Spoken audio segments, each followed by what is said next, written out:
This class is titled Jesus and Everyday Enlightenment.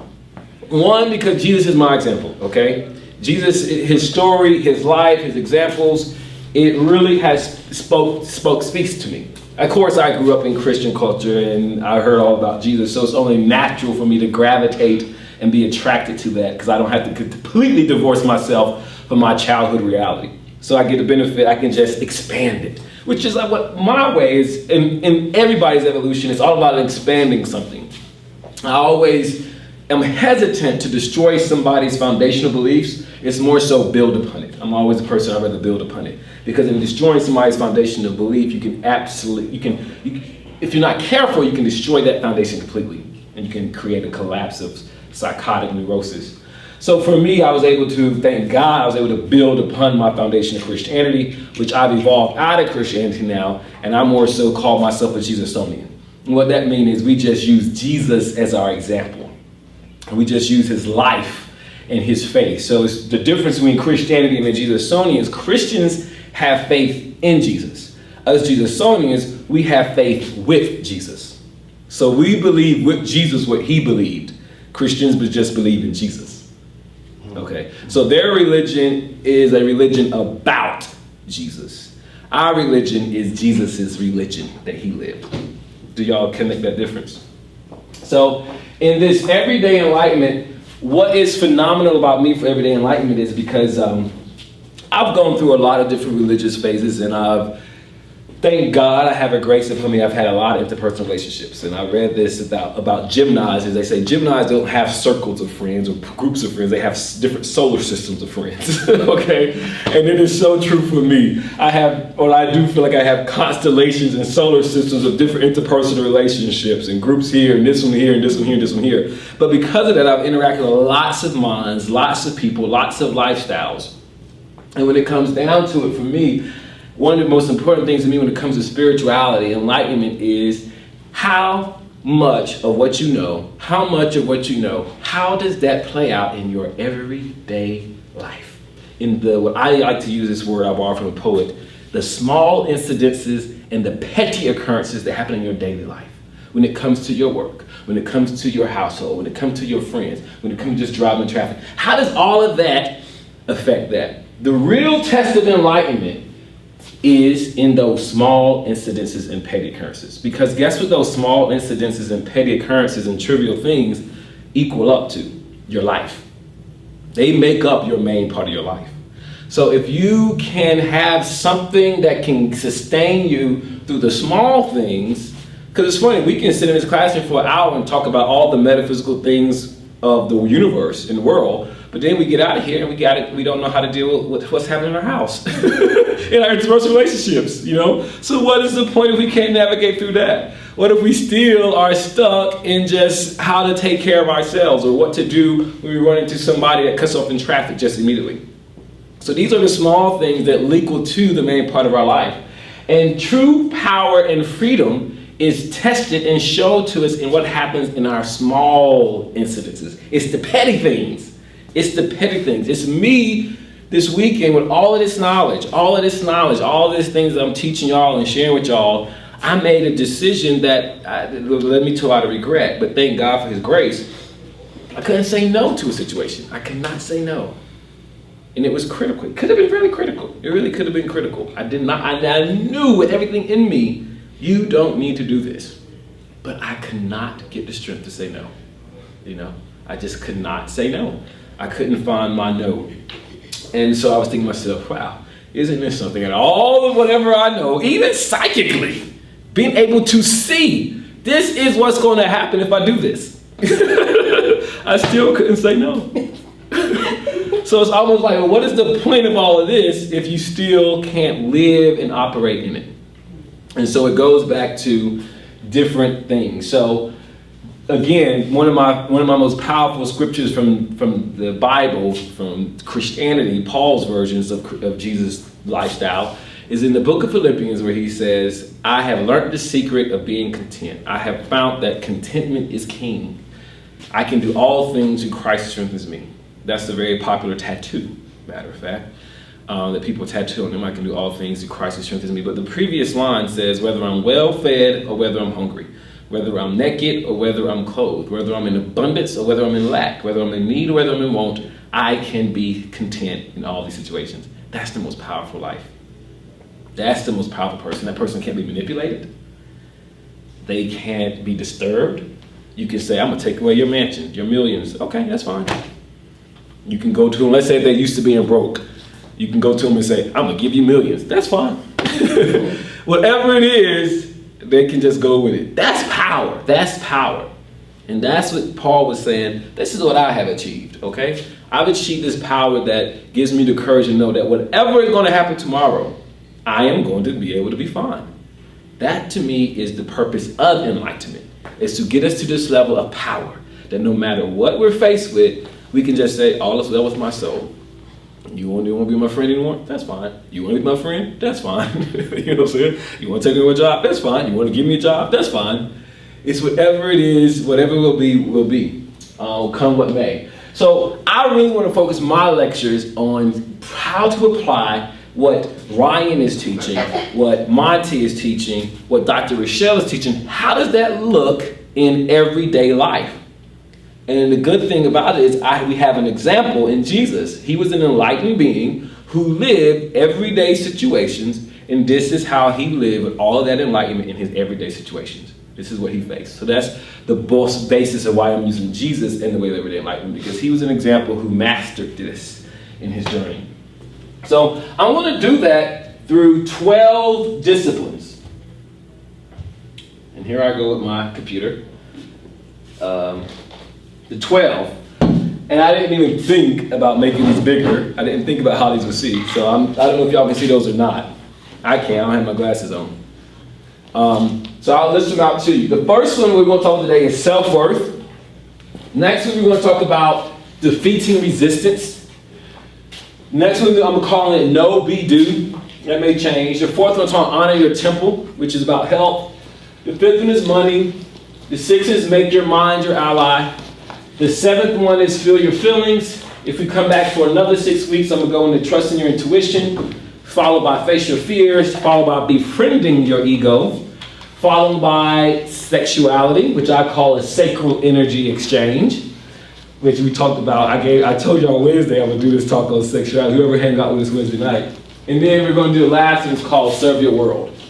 Now, these don't necessarily have to go in particular order, but the reason why I've chosen to put them in order 1 through 12 is because for me, what I've observed, and I was influenced by a teacher by the name of Dan Melvin in his books, The 12 Gateways of Everyday Enlightenment. So if you want to beat me to my lectures, and you say, I ain't coming back here, Adam, just go get the book Everyday Enlightenment by Dan Melvin, because I'm very much borrowing what I'm saying from him. Self-worth is number one for me, because if without your sense of self-worth, without that being the foundation, you're going to have a very hard time overcoming resistance and applying your willpower, okay? Without applying your willpower, it's going to be very, very hard for you to live out your purpose and your vision, okay? Without having purpose and vision, it strengthens you, give you more self-discipline. You will not be able to honor your temple, which is your body, okay? Your body is the only true real estate you have. And I have a saying that say, if your body ain't able, you can have the most genius vision, you can have the greatest ambitions and ideas ever. But if your body ain't able, ain't nothing getting done, okay? In order to honor your temple and take care of that, you need a sense of self-worth, you need a sense of discipline, you need to have a sense of purpose.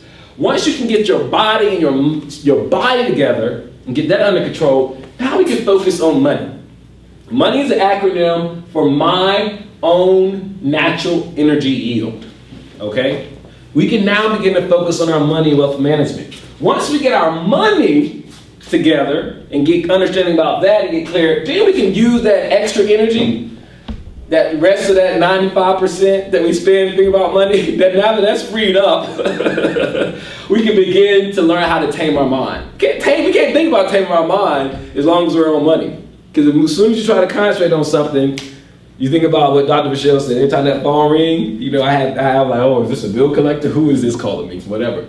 So once we when we handle our money business, we can then begin to work on taming our mind. Once we get our mind under control, then we can begin to help understand our feelings. Because once I have power in my mind, I then can clearly analyze and interpret what I am feeling. And then once I got my mind and my feelings under control, then I can more appropriately begin to gauge and discern what is my intuition telling me. Because now I can separate what is my feeling, what is my mind, what is my interpretation versus what is this intuition coming from me. After I get my intuition together, then I can face my fears. Now I have the courage to trust myself and to face all those situations I don't want to face. I have the courage to begin to exercise and strengthen saying no or go to hell. And the reason why I say go to hell is sometimes there are such aggressive individuals in our lives that we have to say no. They don't take that no, so you'll have to say go to hell because they will just not respect your no. And you have to have the courage to say that because you may be afraid to tell somebody to go to hell who you think you need to call them back 2 weeks later and ask them to borrow some money. So you're very, very careful with what you say. And then once you can face your fears, now you realize, you know what, this ego everybody's talking about, I'm actually going to befriend this ego of mine. And I'm going to use this ego and I'm going to make it to be my cute little miss ill-advised friend. Okay? And once you can befriend your ego, now you can have more enjoyable enlightenment ideas and experiences when it comes to your sacral energy exchange or sex. Because sex is that one experience in our life where we lose face. Okay? So sex has the highest experience what can bring in shame. Because within every sexual experience, you're getting naked before somebody and someone's seeing a very vulnerable part of you. So there's always the high risk of losing face or being shamed or experiencing inadequacies. And so there's always this risk and mental and all these types of limitations and inhibitions involved. But if you've gone through this, you can now have a better enlightened sexual exchange experience within yourself and externally. And then once we can overcome that sexual exchange and have more peace about that, and now we're ready to awaken our hearts to serve our world. Because now we have understood what this is, we got all these together, and now it's time to say, you know what, I'm good. I'm good today. How can I help somebody else enjoy their time on earth? What can I do today to help bring somebody else enjoy? Because I'm good. I got mine. Whatever happened today, I'm going to make the most out of it. I'm not worried about my life anymore because my life is in good hands. Because I have such a sense of power that nothing can be taken from me, nothing can be given to me to add anything to me. So therefore, I'm just totally free to make somebody else's day. And guess what happens? Because how does law of attraction, you think, responds to that? It just keeps on giving. Because when I start giving, making my life, guess what comes back to me? It's like a boomerang. More life. And then I say, well, I don't thank you, but maybe share it with somebody else. And then boom, more gifts come. And then it's that gift that keeps on giving. And then life becomes a joy every single day. So that's what I want to focus on these next 12 weeks. For sure, we're going to get to making your mind your ally. I'm going to go ahead and speak courageously. I'll come back in July and do the rest of them. Okay? Number 2 says defeating resistance. And resistance is that thing that happens because we are creatures of habits, okay? So if you get into the habit of, here's a good one, if you get into the habits of going home every Mother's Day weekend, right? No matter what it entails, your body creates a pattern, in your world creates a pattern, everything creates a pattern. It's like a worn out path, right? You know, you walk a path a certain while, or it's just this normal, like if you're driving, when you're unconscious and you drive into a place, like let's say that you're off work, it's on the weekends, but you happen to be driving the direction near your job, sometimes your body, if you're not paying attention, you're headed to your job, you're like, what am I doing? It's just a natural, your body. The good thing is the universe makes it easy for us. So after about 21 days, 36 days consecutively, we get in the habits. Things become normal. How many of y'all don't feel right if something don't happen on Wednesday now? Right? Before it was this is weird, going around people on a Wednesday night. Now, it's automatic. It's Wednesday. You know it's Wednesday. I don't have to tell you it's Wednesday. You don't forget it's Wednesday. You know it's Wednesday. When you don't do it, it throws everything off, right? So we do, that's the gift of the universe. The downside of that is when you try to change it, you know what you're working against? You know what you have built up? So for me to say, I'm not gonna go home this year for Mother's Day, I am now gonna go contrary. If you can imagine behind me, this force of field that's used to pushing me in this direction. So when I say, I don't wanna go home this year, I'm gonna go the other way. Do you know what I'm facing right here? You know the level of resistance that I'm gonna have to go, and try to push up against? So that's with everything. So if you used to get up in the morning and you say, tomorrow I'm gonna work out. But if your morning has consistently and lay in the bed, get on the phone, you've done this for over 36 days, you probably done this for 2 years. Do you think it's gonna be that easy? Do you know how much resistance and force you're gonna fight against to try to do something different? So resistance is that one thing that keeps us from achieving any and everything we wanna do. And it's there because we have built up habits to go contrary. So we try to say, I don't want to be around these people anymore. I'm gonna go the other way. But that pattern's already set. And now you're trying to fight against that pattern. But once you knock that pattern down, boom, boom, boom, boom, and now you're free. You can move right through it. So it's called resistance. It's an invisible force. And it seems that this comes, the more important there is something for you to do, it seems like there's more resistance to do it. It's like the higher the level, the higher the importance of that thing, the more resistance you're gonna face. So that gets to a level of what makes that tricky for us new age people, especially us intuitors and feelers, because we like to go with our flow. We got that hippie in us, and we like to do what feels good. And changing our habits don't feel good. So a lot of us say, I don't feel like it. And that's what happens, you don't move. So that's that stage in the game where you have to do what you don't feel like doing. It's a nasty place, you know? So there's some of y'all like that has novels to write, books to write, businesses to start. Oh my gosh, y'all, I had to fill out, I'm trying to secure the space here. It's available. I had to form an LLC, then I had to submit an application. It was so easy. It was just literally the sheet was a page. Okay, I'm going to go ahead and confess to y'all. It was a page. It was just like 5 things. All that was most important was that the entity needed to be incorporated, which y'all know was just a matter of just paying some money and they just go boom, boom, boom, boom, boom. Why did it take me a whole month? I mean, literally, the day that I go downtown was like, like, I didn't make it one day. I did everything but go down there. The second day, it was just like, literally, like, it was just like, to get to that office felt like I had to overcome a mountain. Just to go there and just to say, I want to incorporate it, but it just took everything in me. 2 weeks later, I still ain't submit the paperwork. You know what I'm saying? It took everything for me to sit down, fill out that paperwork, and take it here to that office and say, here.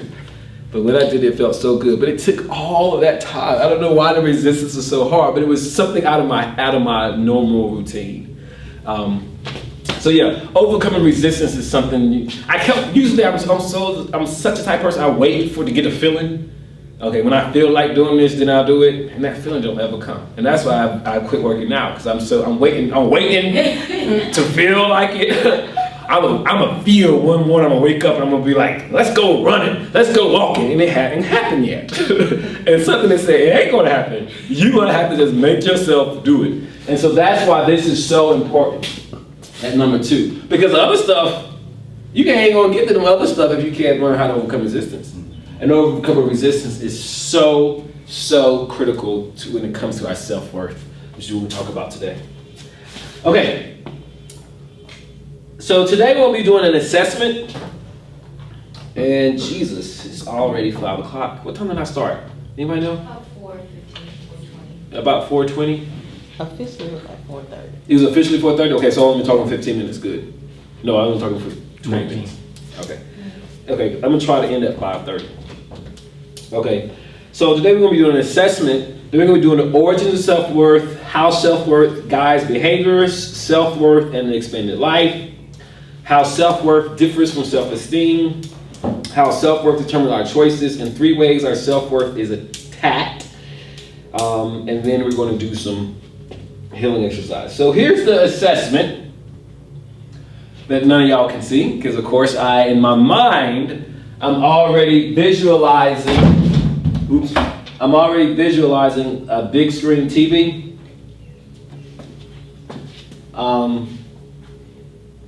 that I'm gonna plan to drop down from here. That's my vision. So we purchased this room, I want to have like this huge like projector. So when I created this, I was thinking I had that projector, not this 22-inch TV. Let's see if it can come back up. Hold on 1 second, y'all. So do y'all have something to write on while I'm doing this? Can y'all, there should be some, anybody got some paper, or there's some paper in that purple bag or in that green binding behind you, EJ. If I can get the slideshow back up.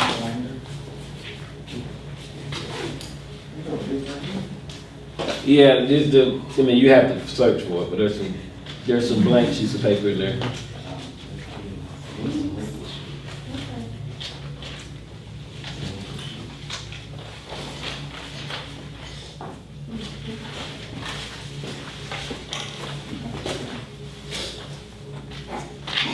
EJ, I can't get it to come back.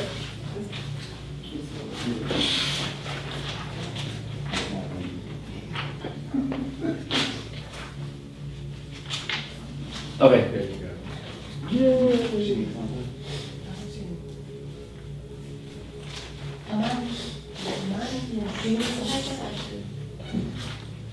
Okay, perfect.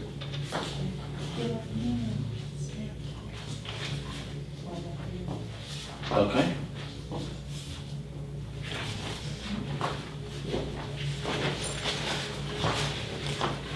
Now, EJ, how do I get it to go back to where it was and showing you all of this? Yes. Okay, I'll just start over.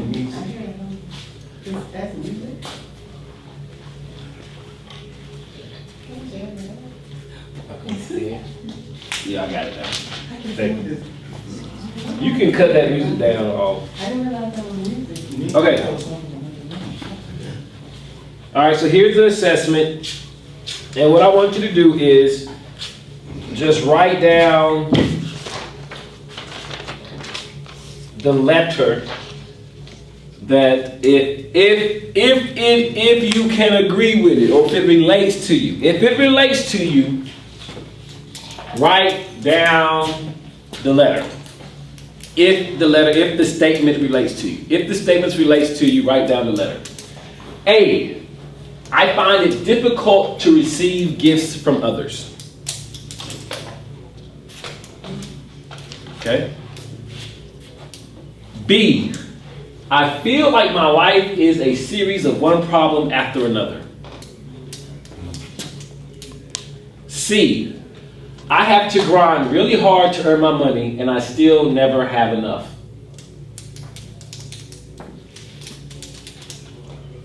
D, I am very unfulfilled with the type of work that I do to earn my living. E, I sometimes don't enjoy the people I hang out with. F, I don't see my life as being as fun as most people I know. G, I dislike people who think they have more than me or are better than me. H, I have to daily comfort myself with foods or drugs that I know are not beneficial to my health or personal progress. I have opted out of great opportunities in career, relationships, and income that I later regretted. Okay. If you had any zero, if none of those you could agree with or felt like they apply to you, that means you may not need to be here. And that means instead, you may need to be up here teaching this. You might need to be teaching this class on self-worth. If you had any of them that you could relate to, or it was your statement that connected to you, then that means that you should benefit from hearing this class. That means that you may possibly be able to have some issues with self-worth. All of these are connected to our self-worth in some way. So most of us, all of us can relate to these at some level. If not, like I said, and I'm not trying to be funny, but you probably should teach this class. So what we're going to be doing today is looking at self-worth, and we're going to be connecting on why these areas of our lives are touched on by self-worth. Hopefully it'll be self-explanatory. But let's go ahead and move into self-worth. What is self-worth? So the origin of self-worth is really based on the energy level of shame. And if you've ever come to any of my workshops or classes, you hear me talk about the levels of consciousness by David Hawkins that go up to 11 levels, when the basis one to be an energy consciousness or level of shame. And this is where our origins of self-worth come from. Because shame is innate to all animal species. All animal species have that base operation or conscious of shame. So that is the primitive and primary way that we can manipulate and shape one's behavior. Because what do you say to the little child when it does something out of line? We say, shame on you. You know what I'm saying? If you have an animal, you can say, bad boy, bad girl, shame on you. So shame is how we try to guide and manipulate one's behavior.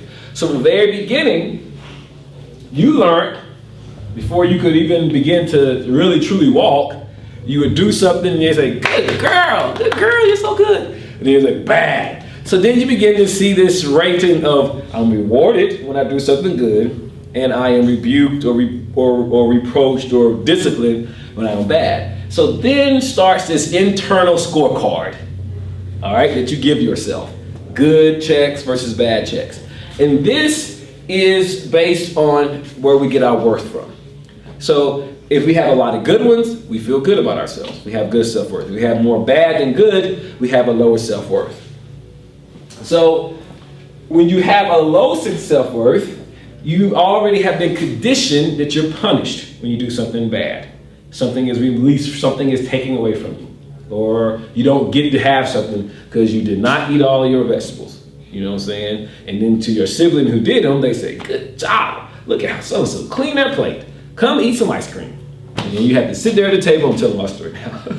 And just cry and come up with all the reasons why you cannot eat that green bean because you're convinced it's going to kill you if you eat it. And then you don't get ice cream. To the point you don't even care about ice cream, but it does make it even more scary, the fact that you won't get ice cream. Now your siblings over there, this is so good, Adam, just eat the green bean, you can have it. Ah. So you learn that you don't get to have stuff when you are bad. And you do get to do stuff when you're good. So therefore, when we win something, let's go to Disney World. Let's treat ourselves to some dessert. Let's treat ourselves to some ice cream. But because we have this internal memory card going on in our head, chances are most of our thoughts and critical is always what we didn't do. Bad. And it don't stop. But your mom and them stop saying it, but you don't stop. You never stop saying it. It was bad. So then we begin to feel a sense of undeservingness about life based on our choices and our actions. And that's when we begin to miss out on opportunities. So our self-worth is based on, or the answer of self-worth, you're going to write this definition down. In two ways it can be defined. How good you can stand it. Self-worth is equal to how good can you stand it in life. If I was to say, wow, look at Demetra. She is such a classy lady. And everybody's like, wow, look at her. Could she stand it or was she like, y'all stop? You know what I'm saying? Please quit talking about me. You know what I'm saying? So another one is, and I like this one the better, how deserving are you? Self-worth is how deserving do you feel? How deserving do you feel? And like Dr. Rochelle says, but in her statement of the law of attraction versus the law of agreement, the universe is always saying yes. So the universe is going to give you no less and no more than what you think you deserve. It's not going to override that. It's not going to give you no more or no less than what you think you deserve. It is exact. It will give you exactly what you think you deserve. It'll give you exactly what you think you can stand. However good you can stand it, that's where you're going to get. That's why Paul, in his power, said, I can be exalted And I can be humble. I can be debased. You can praise me. I'm going to be okay with that. Or you can shame me. It don't matter. Because there's some of us who can't stand it, but so good. We have to walk away. We have to get away. I see this happen with professional athletes who or people or entertainers who become really rich really quickly. They don't know what to do with all this money. They don't know how to do with all this good living. And they say, it's easy to be broke. Oh, really? They say, it was more problems when I had money. But let me tell you something. But anyway, so there's a certain level of how good people can stand it. So there's people who can't stand it good and people who can't stand it bad. You want to be in that middle. Well, how deserving. But again, the universe is going to give you exactly no more, no less than what you think you deserve. All right, let's talk about how self-worth differs from self-esteem. Can anybody take a guess or would like to throw something out there? What is the difference between self-worth and self-esteem? Do you think there's a difference, or do you hear a synonymous word? Are they interchangeable? I think we use them interchangeably, but they're decidedly different. Did y'all just assume they were the same? Yeah. You didn't? Mm-mm. Well, how come you didn't? Because to me, self-worth is kind of how you allow others to treat you. And self-esteem to me, is kind of more physical. Oh, I think I look good. I think I need to have this bag or this, it's more of a physical, materialistic kind of thing. I keep myself up. I know I look good kind of thing. Yes. I think highly of myself, but my self-worth is how I allow other people to see me and treat me. Yes. I would 100% agree with that. I'm going to expand it just a little bit. Here's really quickly, self-worth is your value, okay? How good you feel about yourself. Not even how good you feel about yourself. It's more so, like I said, how deserving are you? How good can you stand it? Self-esteem is on your competence level. How confident are you in your abilities? Okay? She can be confident that she is the best looking girl in the school. She can be confident. She don't have self-esteem issues. But she may be confident she's the best looking girl, but she may not feel she deserves the best guy. She could have self-worth issues. Do you see how that works? I said, she, using the lady, she could be confident that she is the best looking, the baddest girl in that school, or the baddest girl in that block. She can be confident that nobody's body is like hers. She can say when God made her mold, he threw it away. Nobody else has, no one share a body like hers. She can be confident in her looks. She's heard it since she was a child. She was beautiful. She knows she's beautiful. She knows she turned heads everywhere she goes. She can be confident, high self-esteem in her looks. But her self-worth, that's a different story. So she can be confident that she's the best girl, the best, most beautiful lady in that block, but she may not feel that she's worth having the best man in that block. Do you see the difference how that works now? You can have high self-esteem, but do you feel worthy of it? Do you feel worth? Where's your self-worth level? So we see this all the time. I use women all the time because we always say she must have self-esteem issues. It's not self-esteem issues. It's self-worth issues. She knows she's beautiful. She's been hearing she's a pretty girl her life. But something happened along the way where somebody told her, you may be beautiful, but you're not worth much. So she began to settle. She began to settle her whole life. Her worth is the thing in question, not her esteem, not her self-esteem. But after a while, they're going to go hand in hand. That's just the natural progression. So does that make sense to how self-esteem differs from self-worth? So people usually don't have confidence. They can have confidence in their looks. And we say, I got self-esteem. No, they know they look good. They do look good. It's the self-worth. But what does it do? For me, I've always struggled with a lot of self-worth. I've never questioned that I was an attractive guy or attractive looking person. But growing up hearing stuff like, oh, you're a waste of man, or you're a waste of height, you're a waste of talent, makes me question my value. So then when that value, that self-worth gets questioned, and then that affects my relationships, interpersonal associations. It's not that I question my looks or question that ability. I question, but then is it worth anything? What's the worth value of it? All right. Now, despite all of that, The truth about our self-worth is that no matter what thoughts or judgments we have, our true self-worth is never contained. It's all perceived. Self-worth is all perceived. These are just scorecards to keep in our head. Our core worth never increases. It never changes. Okay? If you were to have a child right now, you desire a baby boy, baby girl, whatever you desire. Let's say you really prayed years and years and years for this baby. And you wanted, let's say you wanted a boy. And here it is, God, after 3 years, you get this precious baby boy. Beautiful, just like you imagine in your head. And you're so happy. If somebody comes over and they visit you and they're looking at you, they say, oh God, your baby's so beautiful. You say, thank you so much. And they say, how much can I pay you for this baby? I really love your baby. They say, name your price. Is there any price you think that you would like to give that baby away? No. Could anybody put a price on your baby? No. All right. Okay. What about a year later, after you have had so many days of sleepless nights, changing diapers, ear infections? Now they come to you and say, I want to buy your baby from you. Could they still put a price on that baby? Not my baby. Especially if you don't put time into taking care of it. Okay. Now it's 3 years old. It's bad. It talks back to you. They still want to put a price on that baby, on that child. Would you consider selling that baby? Could they give a price to buy your baby from you? No. Even if he's bad. They already did that at the birth, brother. Huh? They already did that when she signed the birth certificate. They did that already. Yes, because that baby became ward of the state and the parent became custodian. Interesting. She That is true. understand that there's a lot of sisters, anytime you register something, you own it over it. That baby was alive, but when you registered that baby on the birth certificate, the name, that baby became dead by your consent. And look up Black Law Dictionary, the word GIFT, G-I-F-T. It's an acronym for gamete, interfallopian transfer.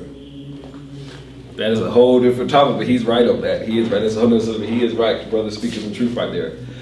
But we can see there's nobody would put their baby their value, right? The value isn't going to change or decrease. So that's the same thing with us right now. Our innate worth never changes. We're not changing in our worth. No matter what we do, we're not losing our worth. We are still as invaluable. Our innate worth never changes. It's only our perceived self-worth that changes over time, that rises and falls. And who is the one that's doing the judgment? We are. Because our moms have been long, we've been long, they've been quit judging us. You know, now your mom is saying, you're perfect, you're good, you're good, you're good. But in our head, no, I'm not, because I didn't do this, I didn't do this, I didn't do this, and I did this. And we all have these histories where we've made mistakes. And who is the one in our head that is still judging us? And with every judgment, we're lowering that perceived self-worth. And we lower that perceived self-worth, it's now setting us up for how we can move our life. Remember what I said?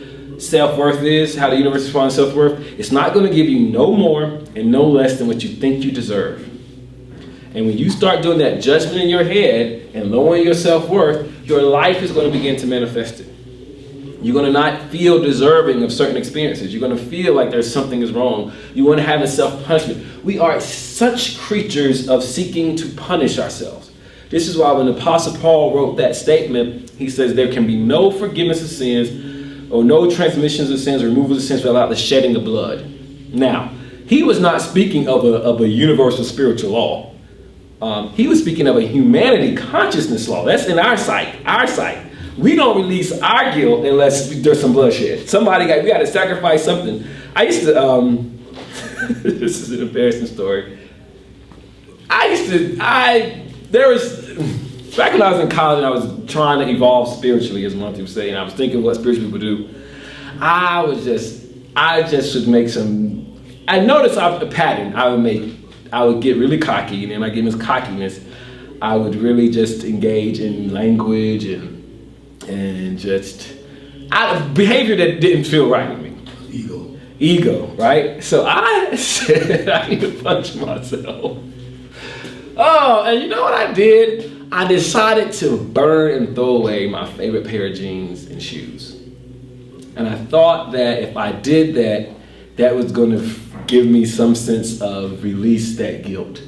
And I remember my friend said, "What are you doing?" I said, "I need to get rid of these jeans because the way I've been acting, I don't deserve to keep possessing these. And I don't want to give them away to anybody because they have such negative energy on them." That was a long time ago.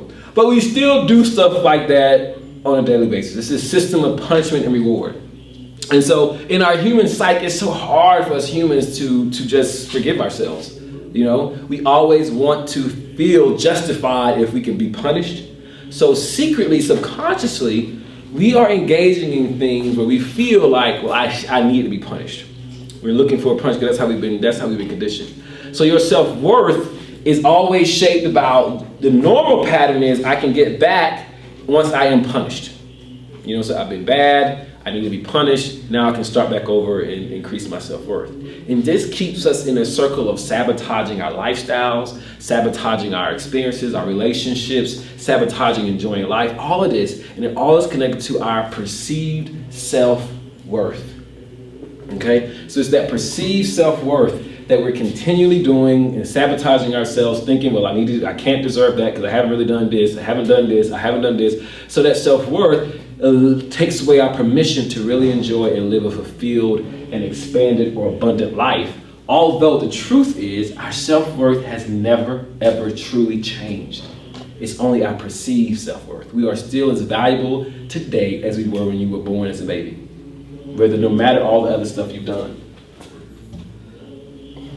But most self-worth, brother, can be from second and third hand experience. It can be, and I'm about to get into that. Because people have not discovered who they really are, only what they've been educated to be. This is very true. And I'm going to use an example of the culture and the tradition I grew up in. So like I said, I grew up in a Christian household, Christian culture, so Jesus is always the example that I use the stories of. So in John chapter 11, there's this story that's really popular. It's about Jesus raising Lazarus from the dead. It's one of the early Sunday school lessons that most people really love to use. And in this story, it starts off in chapter 12 by saying there was a man, Lazarus, who was sick. And it explains in the story who Lazarus was. It says, Lazarus was the brother of Mary. And it puts in parentheses, Mary was the lady who poured this expensive perfume on Jesus' feet. Anybody remember that story? And she wiped her hair with this perfume. And Judas said, this money could be spent on poor people. You know what I'm saying? This man is crazy. He's letting this lady pour all this expensive perfume. We could have sold this perfume, put money in our treasures, and given people who hungry. That was an allegory. It is. And so here it is, this lady is pouring her feet out, and she had this one-on-one intimate connection with Jesus. Maybe not physical, I don't know, I wasn't there. But the story, for the purpose of the story, they showed them they were really close. There's another story in another gospel where that same Mary is just sitting by Jesus by his feet, right? And her sister says, Jesus, will you make my sister get up and help me serve with everybody else?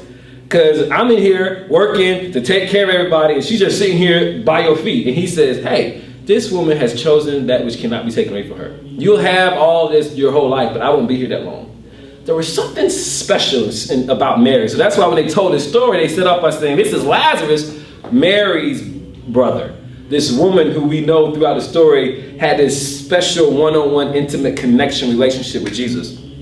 Then it goes on to say that Jesus' disciples had been fled out the city. They had run out the city. Jesus had just told the Jews he was I am. They had asked him, who are you? And he says something about Abraham. And they said, how do you know what Abraham said? You're not even 40 years old yet. And he said, before Abraham was I am. They said they picked up stones to stone him right then. They were going to kill him.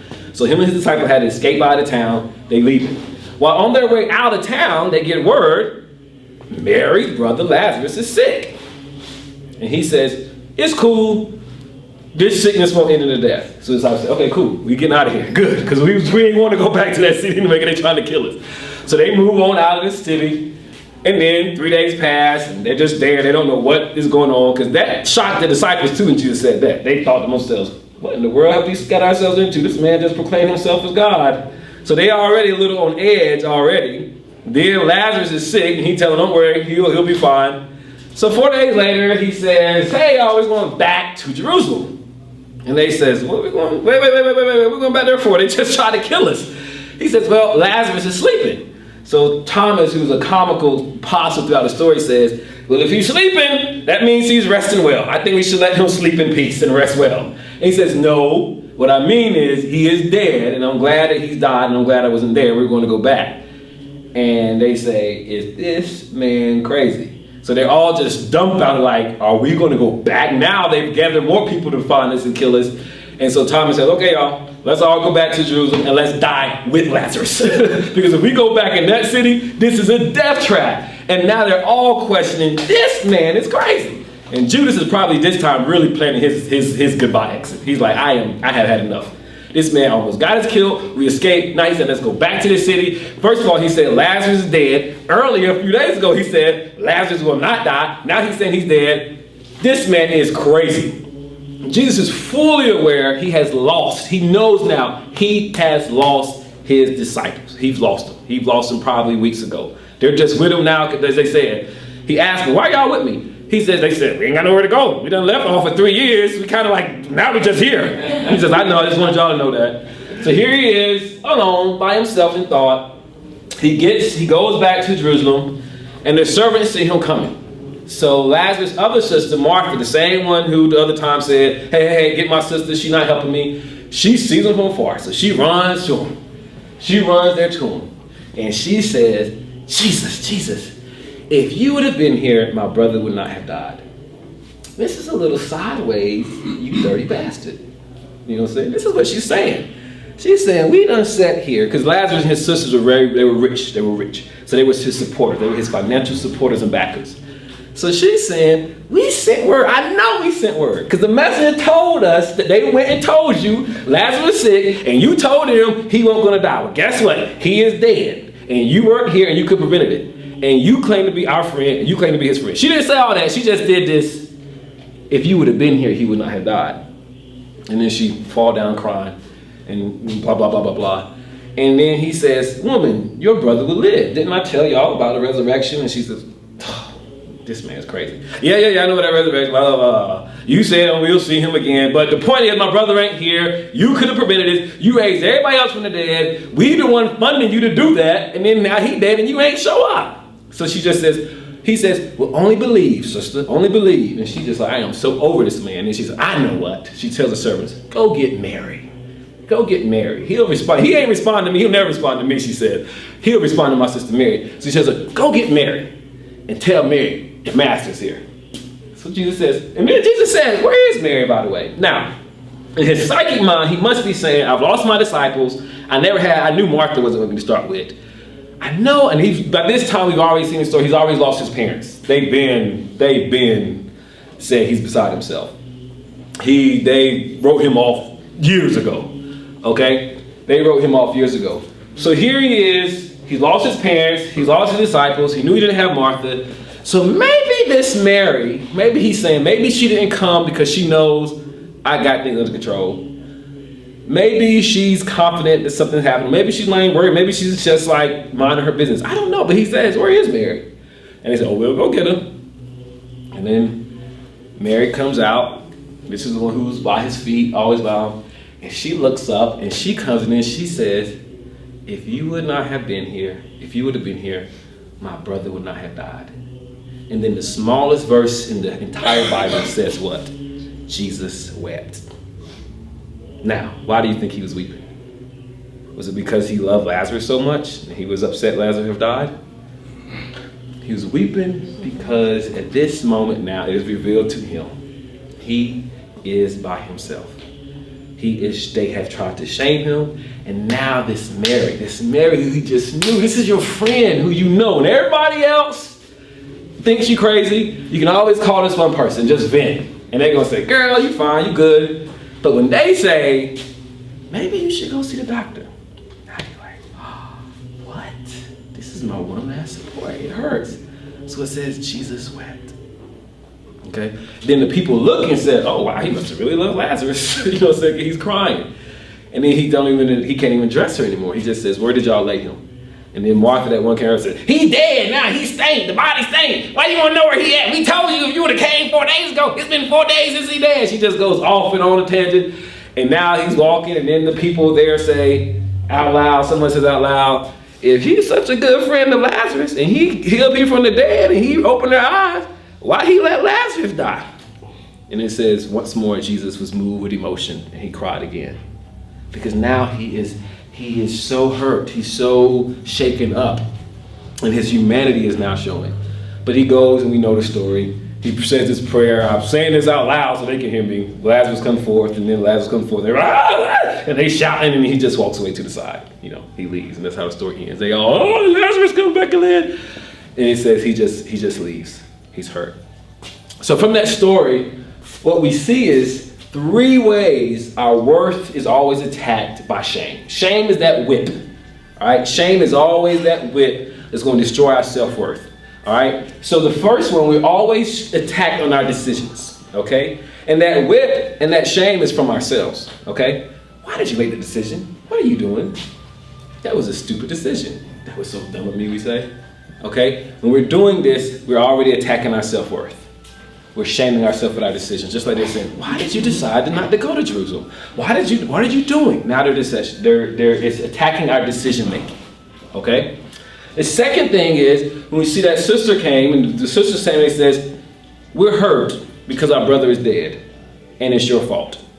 It's your fault. We wouldn't be here hurt. We wouldn't be here in this emotional pain if you just came when we told you to come.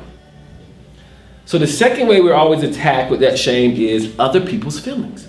Other people are always tempted to make us responsible for their feelings. They want to say, you did this and now I'm hurt. Shame on you. You should not have made me feel this way. You should not have said this. And then that attacks, well, damn, I guess I am a bad person. I didn't mean to hurt so-and-so feeling. I didn't mean to hurt them. Okay? So that's the second way we're attacked. We're attacked by being blamed for other people's feelings. And we take responsibility for them. And the third one is our character. It's our being. This one is to hurt the most. This one hurts the most because now it's different when someone attacks what you're doing. So you can just say, I'll do better the next time. Okay? I won't do that the next time. But when your being and your character, who you are, in essence, is attacked, it really hurts. It really leaves you vulnerable. So that's when people really get a low blow and they just say, that's just who she is. That's just who they is. That's what they do. And they try to shame you on that. You hear somebody say, I knew you, but I knew this. I ain't expect no more of you. That's just what you are. That's who you are. And they try to attack you in there. And so that's not just externally. Again, the external voices are only the internal voices. But you see, Jesus had already dealt with his eternal ego years earlier in that story. He was on that wilderness. So these external voices that were coming to him, he just kept it moving. It was hurt.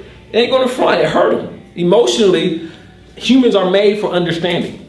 We're made for connection. We're made for empathic connection. So it hurt. It hurts. It hurts when you don't have the understanding for people. It's going to hurt you. And so this story of the master weeping is just to say, look, it hurt him. It hurt him that he didn't have that support. He had lost his family, then he lost his disciples, then he lost his even more intimate disciples. So it hurt him.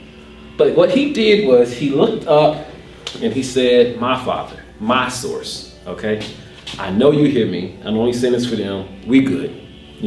Because all of his self-worth, it wasn't based on what he did. If he would have had to question his actions like they did, he may have faltered and said, damn, what did I do? But he didn't worry about what he did. He didn't question the decision. Whether he made a wrong decision or not, it wasn't important to him. Because his thing was, I know the source.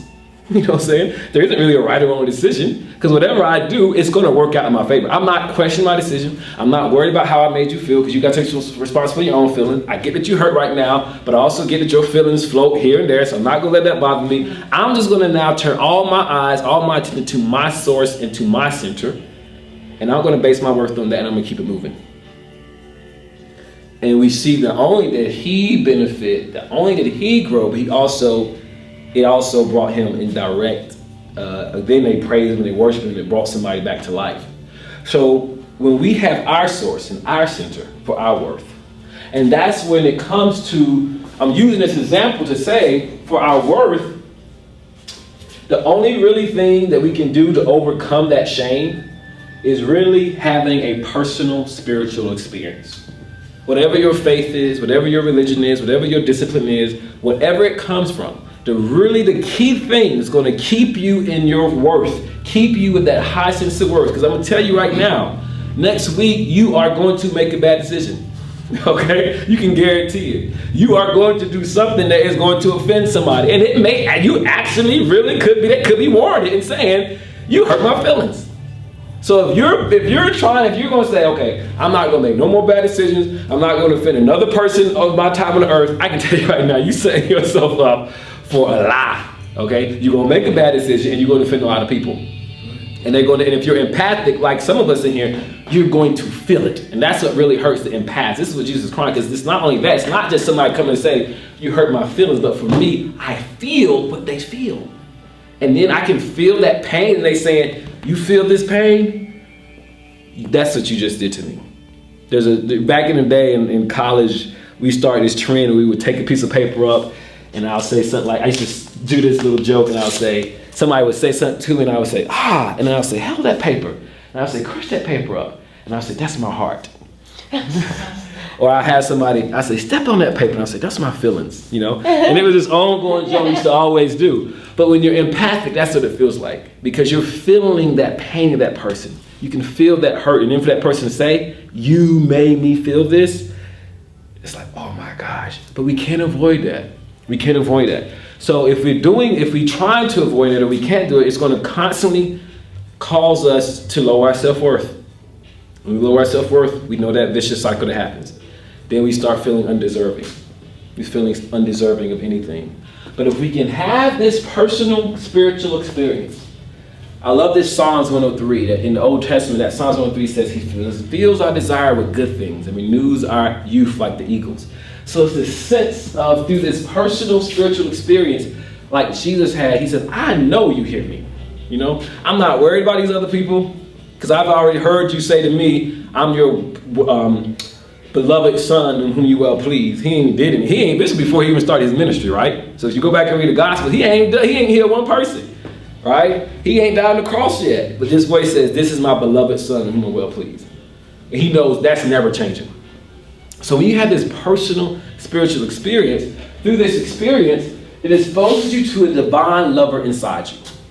Okay? That's the first thing. You begin to feel this sense of love, that you're loved and that you're valued innately. And you can feel it in here. Again, you still have your emotional needs. You're still going to have that emotional longing for companionship or friends or fellowship, but it's that need is lessened. You get what I'm saying? You still can operate and move through it. There's nothing like feeling love. Nothing will increase your value like love. Let me tell you right now. Let's say, for example, Beyonce came out on national TV and says, I'm in love with Adam Melvin. All right? And she said this in front of everybody. And she said, he is the finest of 10,000. You know what I'm saying? I'm divorcing my husband because I am just in love with Adam Melvin. And everybody knew this, and this is all over social media, and she was like, went and tattooed me on her neck, whatever. Okay, if I go down that street and I see another beautiful lady or a beautiful person, they say, ilk, do you think that ilk bothers me? Do you think any ilk bothers me? Do you think anything has to say to me bothers me? If Beyonce is still in her status as Queen Bee, it's just supposed to be because what? I'm thinking in my mind, I don't care what the rest of y'all think about. I could care less what you think of me. Because the queen who you look up to thinks I'm the apple of her eye. So I could care less what the rest of y'all feel about me. I don't care. It don't really matter. And you feel that way when you're in love, right? When you're in love with that special person, it gives you that sense of, you don't even question it anymore. You don't worry about, it don't matter. As Bob Marley said, hey, I don't care about this shack. You know what I'm saying? I don't care if we got to share this loaf of bread, if we just got this single bed. I'm in love with you. That makes me feel all the worthwhile. That's what happens when you have a personal spiritual experience. You begin to fall in love with yourself. The universe in you can get you to fall in love with yourself. And it's like, I love me. You know what I'm saying? And the universe loves me. Mother Nature loves me. Well, I'll be damned. Who else do I need? Now, again, you still would like to be loved and want that emotional companionship and support, but you don't need it. That's the difference. The difference between not needing it and having a desire for it. Okay, you will still have a desire for it, but you won't need it because you'll know I'm loved. The second thing a personal spirit will give you, it gives you the eyes of the spirit. Okay, so then when you develop that connection, when you're in love with somebody, if you have a lover, you go shopping, wherever you go, you're always saying, so-and-so would love that. Oh, my boo would love that. You know what I'm saying? Ooh, I should get that. Because you see the world through their eyes, right? you begin to see what they see. You begin to value what they value. Right? How many people have ever been in love and you know it's right? And you start saying, oh, that's so-and-so favorite. I don't like it. That's so-and-so favorite thing. Let me get so sale. I better go pick it up for them. And that's what happens when you begin to fall in love with yourself, fall in love with the Spirit. You begin to see the world through the spiritual eyes. You know what? God loves children. Now you can sit at the park and watch children. You can love yourself. You begin to see things. And guess what begins to happen? It increases your gratitude. Because then you get to see all the lovely things. And what happens when you raise your gratitude? More good things come for you to be thankful for.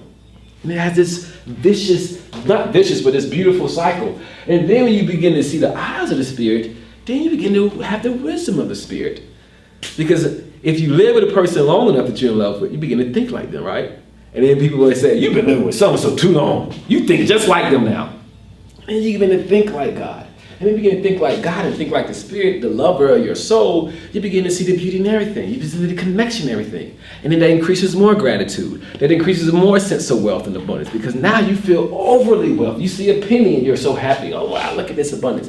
You see a storm is beautiful to you. You see the winter season come, the fall season. Everything becomes beautiful and beautiful. No matter what happens, even in death, you see something beautiful. Even in an argument, you see beauty because you see the love they have for each other. Everything becomes beautiful. And how does the law of attraction respond to that? It gives you more beautiful things. And your whole life is beginning to transform. And that's what happens. Your worth begins to be perceived differently. Because now, no matter what you do, you begin to see your own self do that. So when someone say, you made me feel like shit the other day, you can say, I sure didn't mean to. I'm sorry you feel that way. I probably did. I'm human, I'm sorry. But you're not going to judge yourself. You're not going to hate yourself. You're not going to try to go out your way to make them feel better. You're going to just say, I'm sorry to you, and I'm sorry to myself. And then you can go on about your whole life like this, and everything that you do, your worth is not questioned anymore. And your actions, your decisions like that, you can just say, laugh at yourself, that was a bad decision, Adam. You don't know what you were thinking out of that. But the good thing is you have already seen with the eyes of the Spirit and the wisdom of the Spirit, it'll correct itself. And you can just laugh as you're going through the correction. You can just laugh as you're going to correction. Yesterday, I had 30 text messages I had not answered. I don't know what happened this weekend, but boy, I decided to go out of town, and everybody wanted to read them that you could think of. Are you in Little 5 Points? Are you in Little 5 Points? I mean, I have never feel like I've never got so many texts and requests for readings. I brought my friend and my mom. Are you here? No. So imagine, I was just like, this is the worst decision ever. Why did I decide to leave this weekend? I'm trying to purchase a new car. There goes my down payment right there. I just left. I couldn't get over with. So yesterday we drove back with my sister. This is such a beautiful time, wasn't it? And I'm looking at her like, you know how much money I lost? No, this ain't no beautiful time. Then I just said, then I'm beginning to judge myself for, why can't I see the beauty like she saw? All I can think of how much money I missed. It was like, quit thinking about how much money you missed. And so I told her, I said, it was, but I'm just thinking what loss. She says, don't worry, Adam, God will give it back to you. I just, I want to be positive right now, I wanted to beat myself, and I was like, this is bad. And I felt the Spirit say, we told you before you left it was a bad decision. And I was like, yeah, I know. And I was just, I just couldn't get out of my head. And my niece said, Uncle Adam, look, there's a rainbow. Did you see it? And it was about bright as this. And I'm just like, I don't care about no rainbow. Like, there's 1,000 rainbows. You can see a rainbow a day. And I'm trying to pretend like I don't. You know that pretend like you don't hear? Uncle Adam. And I'm like, oh, huh? There's a rainbow. Did you see it? And I'm like, she's like, right there. And she's determined she's not going to stop until I look at this rainbow. And I look at the rainbow, I'm like, okay, I see the rainbow. And then quickly it remembered to me.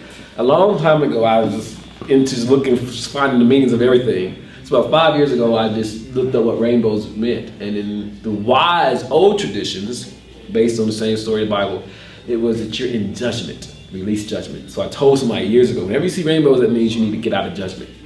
And I saw that rainbow, and then I realized, I heard it was get out of judgment. Because I thought, that's weird. Where that rainbow came out of nowhere? It's not even raining. So I don't even see a cloud. And I'm like, oh. And I looked at her and I said, thank you, Josiah, for letting me see that rainbow. She says, are you being funny? I said, no, thank you. Thank you. I got it was saying, get out of this judgment. Because I'm doing it, I'm lowering my vibration. Because I'm saying, gosh, it was such a horrible decision. Why did I make such a bad decision? Why do I make bad decisions? Why am I not happy with my family? What's wrong with me? It was just a spiral of things. It just goes down and goes down and goes down. And then it turned back around. And so here I am. So It is the eyes of the Spirit and the wisdom of the Spirit and that divine love. Those three right there are the three benefits of having a personal spiritual experience. Because you get that love, you can begin to love yourself, then you get to see your eyes, see the world through the eyes of the Spirit, then you get the wisdom of the Spirit. And it can sustain you. And then you don't need the validation of other people. And when you don't need that validation, if Barry does not need my validation, he doesn't need my appraisal. If he doesn't need my appraisal, that means he doesn't respond to my shame. So I can't say, shame on you for not doing this. Well, I don't need you to shame me or to appraise me. I don't really care. I'm sorry you feel a certain way, but it's not important. And then nobody shames, or as Apostle Paul says, those fiery darts, it don't work on you anymore. So nobody can shame you. And that's the power of the witches. They call it fog. Fear, obligation, and guilt. Once you get to that certain level of self-worth, nobody can throw that fog on you.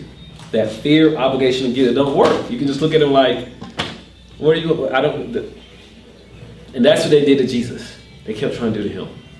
If you would have been here, if you call yourself this, he says, it hurt, it's going to hurt, but you can move right through it. So, I'm way over 5:30. So the application is I want you to begin to think about 3 shame-evoking experiences in your life that brought up a lot of shame in regards to your decisions you have made, either from yourself, other people making you responsible for their feelings that's brought you a lot of shame, and even shame in just your being and your character, whether it's just for who you are, what you decide to do. And think about those things and then begin to give yourself a sense of see those experiences through your higher I am presence. And I begin to I am word them through those. And begin to apply an affirmation where you forgive, you respect, and you give allowance to those feelings and to those emotions that may come up. And give yourself allowance and grace. And again, we're not minimizing somebody else's feelings. It's not saying, well, you shouldn't have felt that way anyway. No, it's just saying, he didn't say that. He could have went off on them, I ain't responsible for how you feel. It's just acknowledging that's how they feel. I'm not going to take responsibility. I'm not going to tell you, don't put me in charge of your feelings. I'm just going to say, okay, you feel that way about me. I'm so sorry, but I'm not going to take this responsibility. I'm not going to let you question my decisions. Yes, this may have been a bad choice. But it's not a bad choice because I know that in the eyes of the Spirit, it's all going to work out. It's all going to work out in your favor. That's why Jesus said, he told him in the beginning, after he told him Lazarus was dead, he said, and I'm glad he died. Because here's an opportunity for y'all to get some more faith. I hate that y'all lost faith in me, but here's an opportunity. I'm going to use this to get y'all faith back, cheered up. And it worked. It all worked out in his favor. So think of those experiences and begin to work through those so you can get your self-worth back. And then next week, we are going to talk about resistance. And now that we have begun to get in touch with our self-worth, and now that we know that everything is working out, and now that we have this experience that we're able to see the world through the eyes of the Spirit, begin to feel the love for ourselves, now we can have that sense of obligation and responsibility to overcome the resistance to take care of those important things in our life we need to take care of that leads to the next gateways. Okay?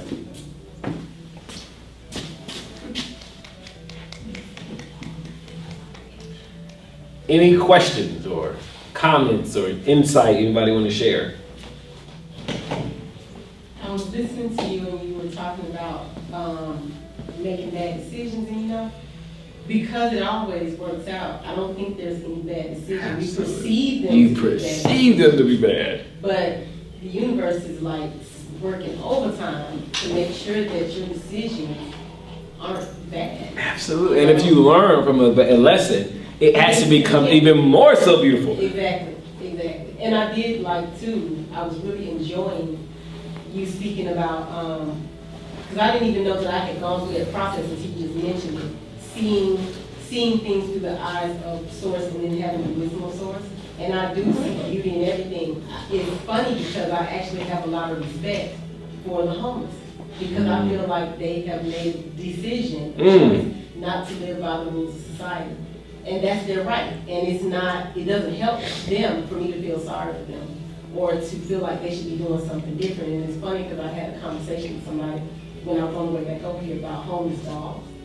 And I see that a lot, like homeless dogs. Dogs are so happy living outside. Like, there's no such thing as a homeless dog. But there's also no such thing really as a homeless person because we live in our body and we're on this earth. And we just should be at least happy that we're here. And we can make a choice if we wanted to change our circumstances. It's still not a bad decision because you can always alter. You can always alter. And I love that example you said you see homeless people and dogs, because that's exactly what David Hawkins would, her perspective is what David Hawkins says when you are living a level of consciousness, because she could be in her car looking at a homeless person, a homeless dog, and still see beauty in it. Another person is like, shame on them. Why are they not working? Why are they not this? This city is so ugly. Or they may say, this is why I hate the government. This is why I hate white people.